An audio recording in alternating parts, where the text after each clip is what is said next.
Bonjour à tous, voici une petite vidéo pour présenter la voie professionnelle après la troisième. Pour qui?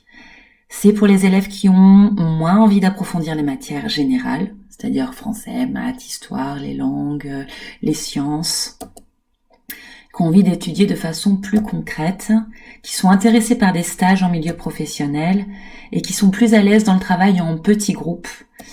Et qui veulent apprendre rapidement un métier, même si ça n'empêche pas de continuer ses études aussi, en tout cas qui ont envie de quelque chose de plus concret. Il existe 2 diplômes en voie professionnelle, le bac pro et le CAP. Le bac pro est en 3 ans. Il y a autant d'enseignement pro que d'enseignement général. Il y a 22 semaines de stage sur les 3 ans.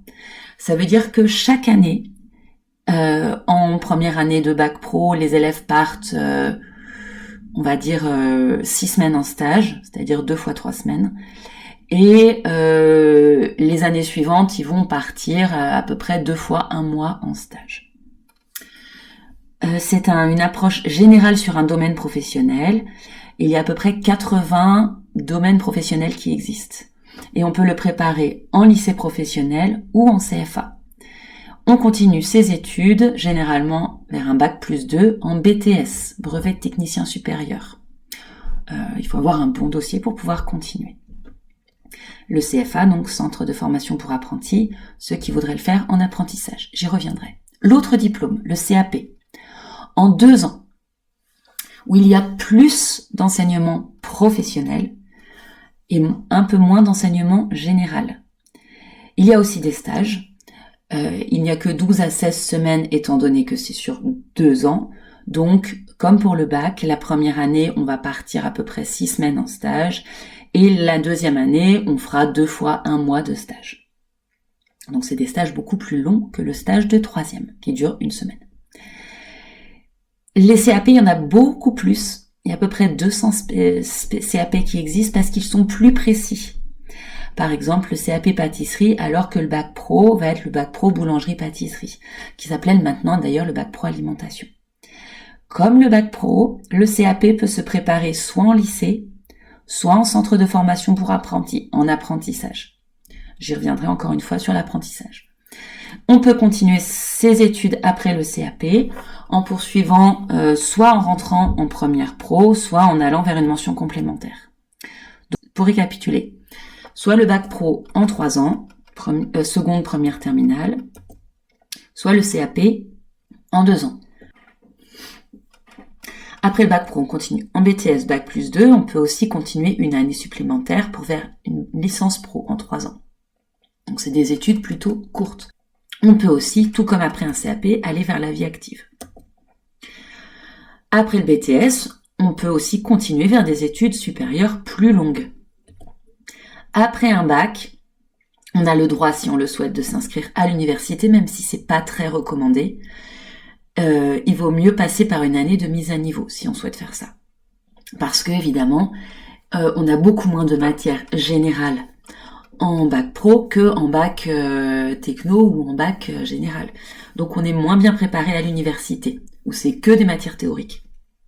Donc vaut mieux faire une année de mise à niveau. Après une terminale CAP, je peux rentrer en première pro ou éventuellement refaire un autre CAP beaucoup plus court en 1 an parce que j'ai pas besoin de refaire les matières générales. Je fais juste les matières professionnelles.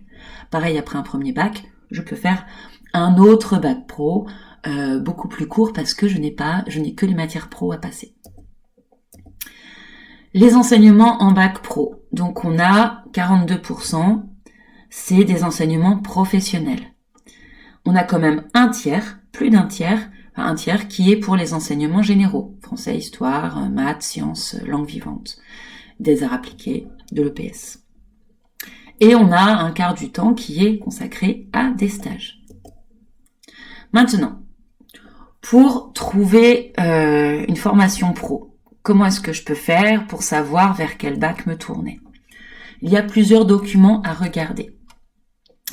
Et il y a un document que je vous ai mis en pièce jointe au mail, que vous pouvez aussi retrouver sur les documents que j'ai laissés dans l'espace ENT.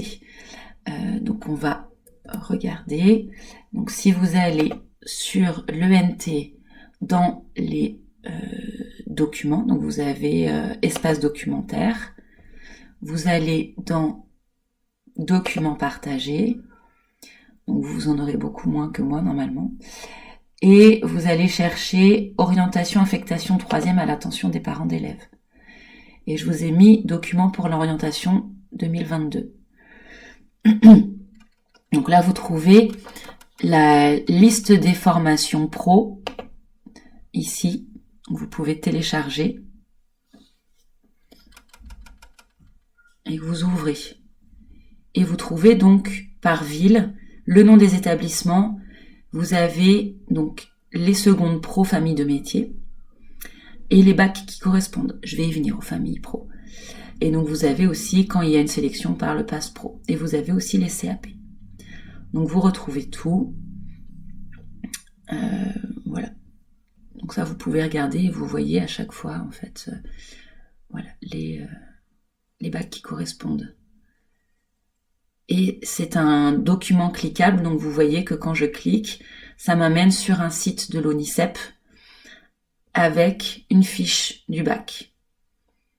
Donc je peux voir la formation, je peux voir aussi tous les établissements qui proposent cette formation, je peux regarder les options, je peux regarder tout. Donc je peux retourner sur ce document. Donc vous voyez que c'est ces deux documents à regarder.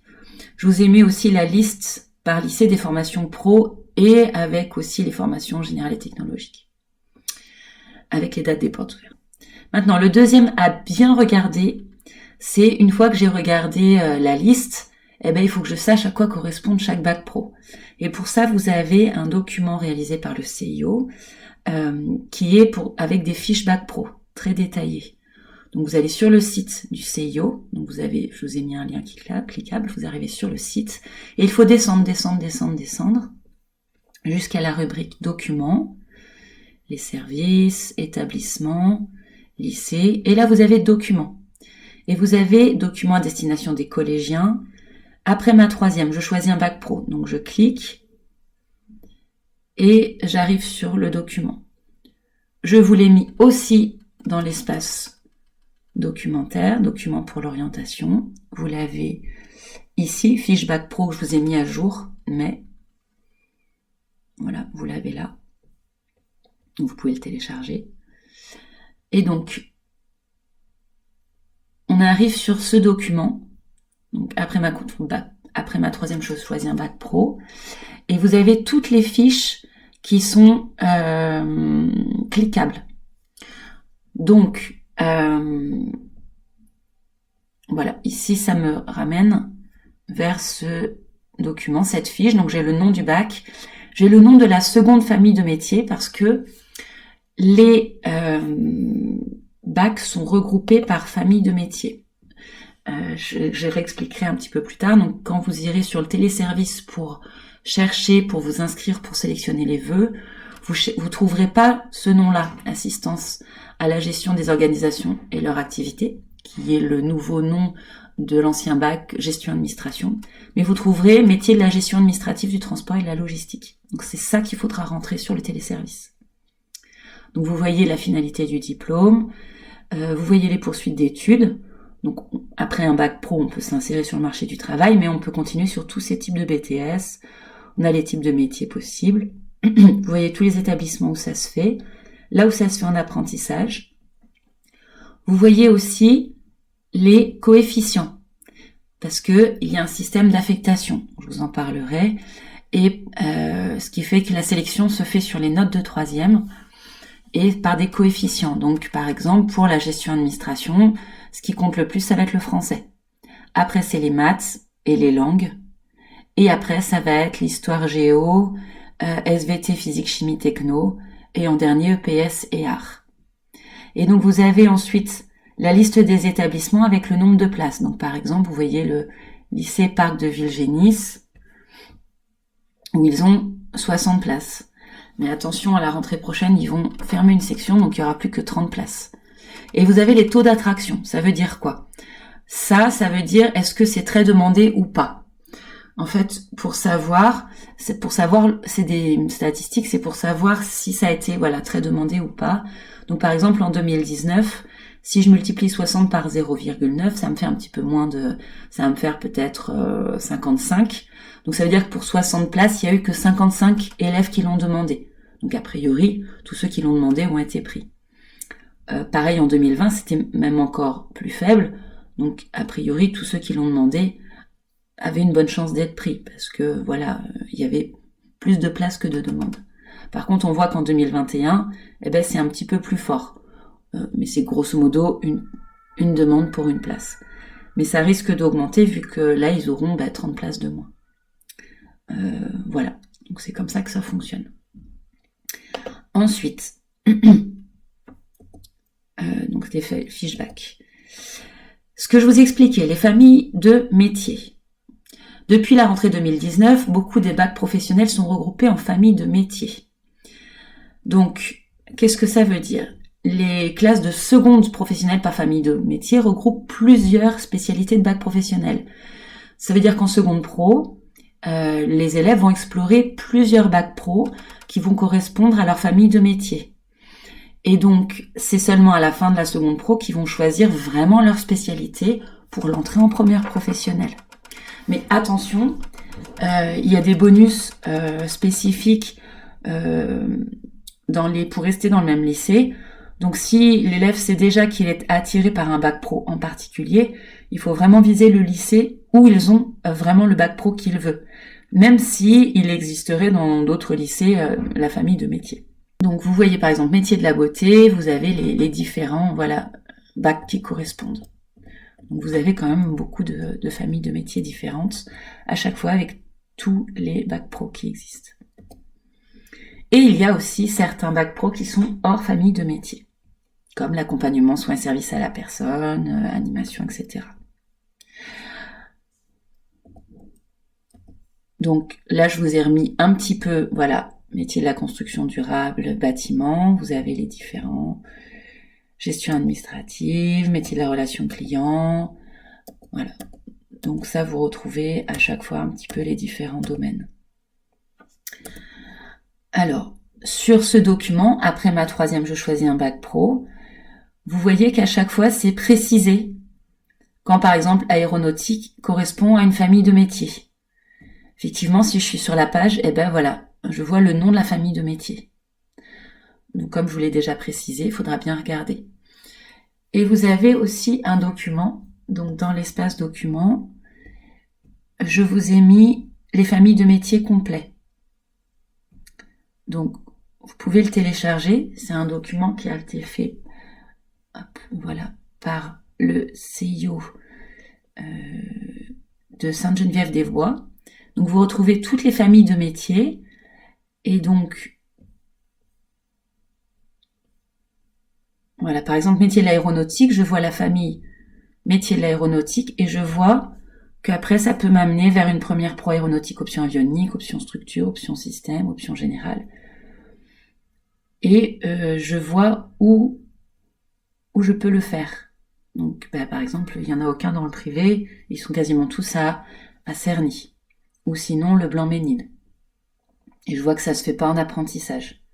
Métier de l'alimentation, je vois où ça m'amène, je vois aussi si c'est en apprentissage. Voilà. Pareil, métier de l'hôtellerie-restauration, je vois que ça peut m'amener, donc cette seconde pro métier de l'hôtellerie-restauration m'amène vers bac pro commercialisation service en restauration, bac pro cuisine. Et à chaque fois que je veux savoir à quoi correspond ce bac pro là, je peux retourner sur mon autre document sur les fiches, hop, je retourne au sommaire et je vais chercher le bac pro commercialisation et service en restauration. Donc je retrouve bien la seconde famille de métiers. Je vois que c'était soumis à un pass pro, ça veut dire que c'est une sélection spécifique où il y a un entretien avec le chef d'établissement. Si vous l'avez pas fait, vous pouvez quand même candidater, c'est juste que vous n'aurez pas les points supplémentaires. Et donc vous voyez à chaque fois les épreuves du bac et vous voyez les débouchés et les poursuites et où ça se fait. Et enfin, le dernier document à consulter, c'est pas un document, c'est le site directement de l'ONICEP où je peux faire une recherche métier par formation. Et je peux chercher aussi, voilà, selon mes goûts, métiers par secteur, les métiers que recrutent. Voilà, vous pouvez explorer comme ça. Dernière chose, vous avez l'ancien guide de l'ONICEP que vous pouvez regarder. L'ONICEP ne fait plus les guides parce que le guide est passé à la région. Mais vous pouvez quand même le consulter parce que c'est quand même assez bien fait. Et vous retrouvez donc aussi les formations par domaine professionnel. Voilà, donc je retrouve tout. Et je peux aussi télécharger le guide Oriane. Donc c'est passé sur le site Oriane, qui est le site Région Île-de-France, où là je retrouve aussi voilà, toutes les formations par domaine professionnel. Donc par exemple, voilà, les domaines professionnels par domaine. Par exemple, administration comptabilité, donc j'ai bien la seconde professionnelle métier de la gestion administrative du transport et de la logistique. À chaque fois que j'ai un petit carré vert, ça veut dire que c'est du public et j'ai le nom du département. Donc par exemple, là je cherche dans le 91 à Massy, je vois que cette seconde-là, elle se fait à Villegénis. Je peux voir aussi les carrés, les losanges rouges, c'est le privé. Et quand j'ai un petit A, ça veut dire que je peux le faire en apprentissage.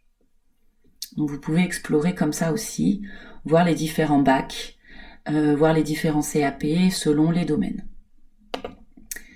Pour le CAP, il existe deux types de CAP. Les CAP à profil seconde pro et les CAP dits courants.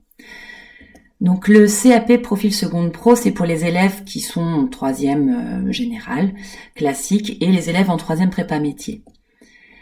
Les CAP courants, tous les autres, sont dits réservés pour des publics spécifiques comme ceux qui sont en UPE2A, donc ceux qu'on appelle les EANA, ceux qui sont en SECPA, ceux qui sont en ULIS ou éventuellement dans des relais, des MLDS. Éventuellement certains élèves qui peuvent être en difficulté ou en troisième prépa métier peuvent aussi tenter de candidater pour des CAP dits courants. Ça peut être aussi parce que vous décidez de faire ce CAP-là, parce que vous voulez avoir cette qualification-là. Il y a par contre, attention, une commission particulière le vendredi 10 juin et il faudra envoyer au plus tard le 31 mai une fiche pour demander cette affectation un peu particulière.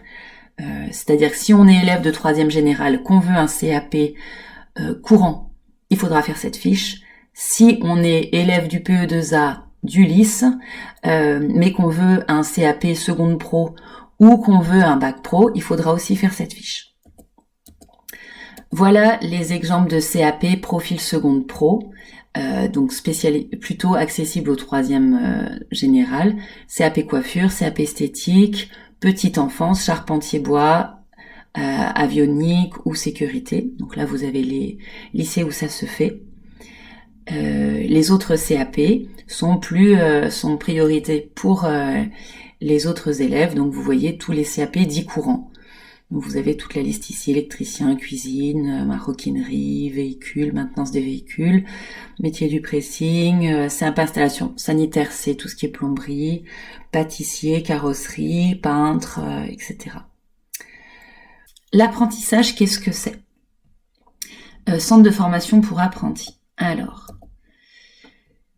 l'apprentissage, ça veut dire faire de l'alternance, ça veut dire que je vais signer un contrat d'apprentissage entre l'employeur et un centre de formation. Il va falloir que je cherche une entreprise et que je contacte aussi les CFA qui vont me signer un contrat, soit pour 2 ans pour le CAP, soit pour 3 ans pour un bac pro. Où est-ce que ça se passe ? Eh ben, ça va alterner entre des périodes chez l'employeur et des périodes de cours dans les centres de formation pour apprentis, ou le lycée, ou une maison familiale et rurale. Enfin, c'est l'école en fait. L'école peut être un CFA, peut être un lycée ou une MFR. Et donc ça va alterner entre l'école et l'employeur, le patron, l'entreprise. Les conditions, il faut avoir entre 16 ans et 30 ans, ou 15 ans, si jamais j'ai déjà fait ma troisième, ou avoir 15 ans, en fait, d'ici fin décembre. Et je suis rémunérée. Je touche un petit salaire selon mon âge et selon l'année dans laquelle je suis. L'objectif, c'est d'apprendre un métier, d'aller à l'école, mais tout en apprenant un métier sur le terrain. Donc il faut bien contacter les CFA, s'inscrire sur le site du CFA et trouver un patron. Donc vous avez plusieurs sites qui peuvent vous aider à trouver des patrons. La première chose, c'est vraiment de contacter les CFA, d'aller sur le site internet des CFA.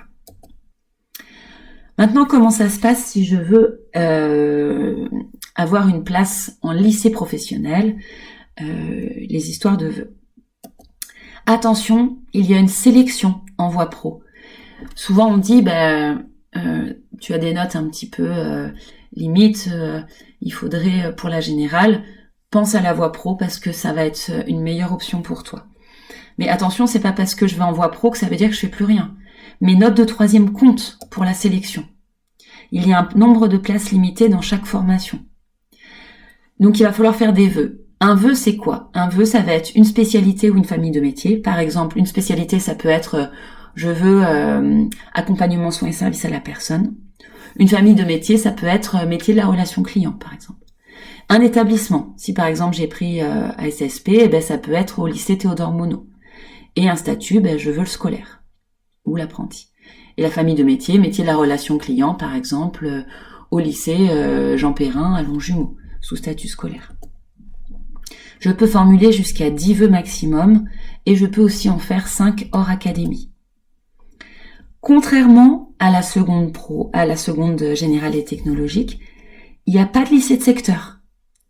On est priorisé par contre dans notre académie. Donc, il n'y a pas d'histoire de lycée de secteur. Je peux candidater dans tous les lycées de l'Académie de Versailles. Et aussi 5 vœux hors académie. Mais c'est pour ça que c'est important de ne pas faire un seul vœu et d'en faire plusieurs parce que je suis pas sûre d'être pris.